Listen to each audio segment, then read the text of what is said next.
নমস্কার। আজকে যখন চারিদিকে রাজ্যের মানুষ টিভির পর্দায় চোখ রেখেছেন, মানুষ যেটা চেয়েছিলেন যে নির্বিঘ্নে ভোট দেওয়ার মতো একটা পরিবেশ, যেখানে মানুষ কারোর দ্বারা প্রভাবিত না হয়ে নিজেদের মতাধিকার প্রয়োগ করতে পারবেন, নিজেদের পছন্দের প্রার্থীকে এবং দলকে জয়ী করার মধ্যে দিয়ে রাজ্যটাকে সঠিকভাবে পরিচালিত করার স্বপ্ন দেখে আপনারা যে ভোটের লাইনে দাঁড়িয়েছিলেন, আমরা সংগ্রামী যৌথ মঞ্চ বহুবার বলেছি যে এই রাজ্যের ভোট প্রক্রিয়া দুর্নীতিমুক্ত হওয়া প্রয়োজন, এবং সেই জন্য চেষ্টা করে গেছি। 2023 সালের পঞ্চায়েত নির্বাচনের কথা মনে করুন। সারা দেশের মধ্যে সেবারই প্রথম কোনো পঞ্চায়েত নির্বাচনে, কোনো স্থানীয় স্তরের নির্বাচনে কেন্দ্রীয় বাহিনী মোতায়েন হয়েছিল। আমরা কেস করেছিলাম, হাইকোর্টে, সুপ্রিম কোর্ট পর্যন্ত গিয়েছিলাম, গ্রাউন্ডে লড়াই করেছি। এবারের ভোটেও নির্বাচন কমিশনের সর্বোচ্চ স্তরের সাথে আমরা কাঁধে কাঁধ মিলিয়ে লড়াই করে গেছি। গতকাল রাত 2টো পর্যন্ত নির্বাচন আধিকারিকদের সাথে বিভিন্ন জেলা থেকে যেসব গোলমালের খবর আসছিল, মানে কাউন্টিং টেবিলগুলোতে যেভাবে ম্যানিপুলেট করার চেষ্টা হচ্ছিল, সেগুলোকে রোখার চেষ্টা করেছি আমরা, এবং আলটিমেটলি মানুষ যা রায় দিয়েছেন সেই রায় প্রতিফলিত হয়েছে।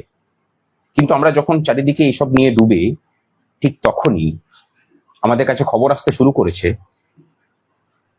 সরকারের বিভিন্ন দপ্তর থেকে, সরকারের বিভিন্ন দপ্তর থেকে, নবান্ন বলুন, অর্থ দপ্তরের বিভিন্ন জায়গা থেকে, বিভিন্ন দপ্তরগুলো থেকে, পিডব্লিউডি থেকে শুরু করে বিভিন্ন দপ্তর থেকে কিন্তু ফাইল সরানোর কাজ চলছে। যারা জিতছেন তাদের কাছে আমার একান্ত অনুরোধ, এই রাজ্যের এই প্রাতিষ্ঠানিক দুর্নীতি কথা যদি শেষ করতে হয়, তার সাথে যুক্ত আমলা, আধিকারিক এবং দুর্নীতিগ্রস্ত কর্মচারীদেরকে যদি শায়েস্তা করতে হয়, তাদেরকে যদি শাস্তি দিতে হয়, তাহলে কিন্তু সেই ফাইলগুলোকে রক্ষা করা খুব প্রয়োজন। অনুরোধ করব যে জয়ের আনন্দে ভেসে না গিয়ে নবান্ন সহ সমস্ত প্রশাসনিক দপ্তরে এবং কলকাতা কর্পোরেশন সহ বিভিন্ন জায়গাতে আপনারা নজরদারি করুন। দরকার হলে সিল করে দিন অফিসগুলোকে, 2টো দিন বন্ধ থাকুক, একটা ফাইলও যেন হাতছাড়া যেন না হয়। কারণ এই ফাইলগুলোর মধ্যেই কিন্তু এই সরকারের দুর্নীতির সমস্ত কিছু ঠিকানা লেখা আছে। শিক্ষা দপ্তর থেকে আমার সন্দেহ যে 2016 সালের এসএসসি প্যানেলের যা কিছু তথ্য ছিল, এখনো বলছি, দায়িত্ব নিয়ে বলছি, যে সকলের ওএমআর এর স্ক্যান কপি, মিরর কপি কিন্তু সরকারের কাছে আছে, সরকার সেগুলোকে প্রকাশ করেনি।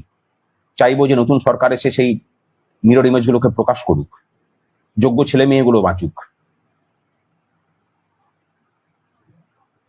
WBCS পরীক্ষা সাদা খাতা জমা দিয়ে হয়েছেন, সেটার প্রতিবাদ করার জন্য পিএসসি দপ্তর থেকে যারা প্রতিবাদ করেছিলেন তাদেরকে ট্রান্সফার করে দেওয়া হয় বেআইনিভাবে। সেগুলো বেরিয়ে আসুক। যেসব WBCS অফিসার 2017 সালের পরে ঢুকেছেন এবং নির্লজ্জভাবে এই সরকারের স্থাবকতা করে যাচ্ছেন, খবর নিয়ে দেখুন, তারা সকলেই সাদা খাতা জমা দিয়ে চাকরি পাওয়া। এদেরকে ধরতে না পারলে এই রাজ্যের প্রাতিষ্ঠানিক দুর্নীতি কিন্তু শেষ হবে না। নতুন সরকার এসে পরে যা করতে চাইছে কোনোদিন করতে পারবে না। কলকাতা কর্পোরেশনে পাহাড় প্রমাণ দুর্নীতি, দপ্তরগুলোকে শেষ করে দেওয়া হয়েছে, জনগণের টাকাকে লুটপাট করা হয়েছে। এইগুলোকে যদি ধরতে হয় তাহলে ফাইলগুলোকে ইমিডিয়েটলি ধরতে হবে, এবং এই ফাইল সরানোর কাজ মমতা ব্যানার্জিকে গিয়ে করতে হবে না। তার যেসব লোকজন, আধিকারিকরা আছেন, যেসব লোকজনকে বসিয়ে রেখেছে নবান্নে, তারাই কাজটা করবেন। সুতরাং ইমিডিয়েটলি সেটাকে আটকানো দরকার। কলকাতা কর্পোরেশনে ফিরহাদ হাকিম যে ধরনের অপরাধ করেন, হাজার হাজার কোটি টাকা সেখান থেকে তোলেন, হাজার হাজার কোটি টাকার ফান্ডগুলোকে নষ্ট করেছেন, যাতে করে এখন পেনশন পর্যন্ত আটকে যাচ্ছে। সেগুলোকে যদি করতে হয়, যদি ধরতে হয়, তাহলে কলকাতা কর্পোরেশনটাকেও লক করা প্রয়োজন। ধরা পড়ুক এসব দুর্নীতিগ্রস্তরা। সে যদি আমাদের সরকারি কর্মচারীও হয়, তাদের প্রতিও কোনো মায়াদয় আমাদের নেই। আমরা দুর্নীতির বিরুদ্ধে লড়াই করছি। দুর্নীতি দায়ে যদি আমিও অভিযুক্ত হয়, আমি হাসতে হাসতে জেলে যেতে রাজি আছি। আমি উদাহরণ দিয়ে বললাম। কিন্তু যে লড়াইটা আমরা চলছে, একটা জিনিস জেনে রাখুন, আপনারা ভাবছেন যে হিন্দু মুসলিমের ভোট হয়েছে।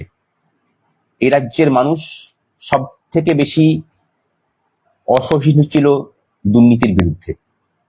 আপনারা কে কিভাবে বুঝেছেন জানি না, কিন্তু আমাদের বুঝেছি এইভাবেই। দুর্নীতির বিরুদ্ধে এই ভোট ছিল। আর আজকে বাড়িতে বসে আছি, মঞ্চে যেতে পারিনি, কারণ ইন্দু মাহাত্রা কমিটির কাছে আমাদের এফিডেভিট পাঠাতে হবে। তারা জানতে চেয়েছেন যে কিভাবে হিসেব নিকেশ হবে, কারণ হিসেবটাকে পুরো ঘেঁটে রেখে দিয়েছেন। আমরা সেগুলোকে করে গোপাল সুব্রমণিয়াম স্যারের কাছে পাঠিয়ে দিয়েছি। তিনি সেটাকে চেক করে পাঠালে পরে সেটাকে আবার মানে নোটারি করে আমাকে পাঠাতে হবে দিল্লিতে। সুতরাং যেতে পারিনি, কারণ যেতে তো 3-4 ঘন্টা সময় লাগবে। এই সময়টা নষ্ট করতে চাইছি না, এই জন্য বাড়িতে বসে আছি। তবে রাতে অবশ্যই মঞ্চে যাচ্ছি। ওই মঞ্চ এবং শহীদ মিনারটা না থাকলে এই সরকারের এটা হতো কিনা সন্দেহ আছে। 2024 সালে নবান্নের সামনে আমরা যেদিন 2 ঘন্টা ধর্মঘট মানে দুদিনের অবস্থান বিক্ষোভ করেছিলাম,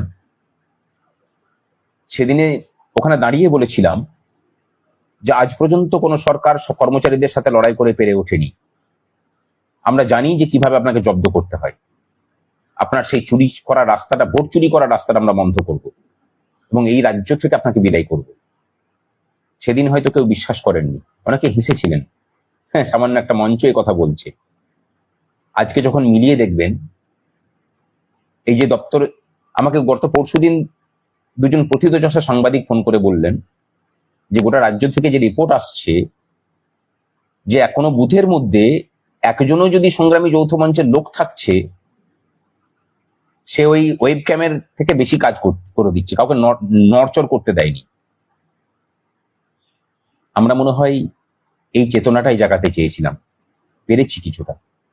রাজ্যের মানুষ আরো সজাগ হোক, তার অধিকারগুলোকে বুঝুক, সে অধিকারগুলোকে সুরক্ষিত করার জন্য লড়াই করুক। কিন্তু আপাতত ইমিডিয়েট যেটা কাজ, এই দুর্নীতির ফাইলগুলোকে রক্ষা করা। নবান্নে বসে বসে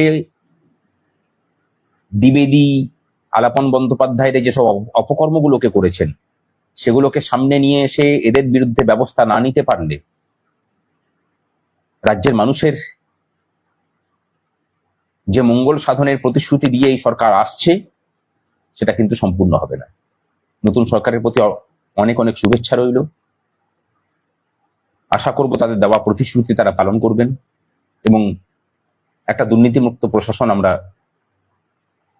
উপহার পাব। আজকে এইটুকুই।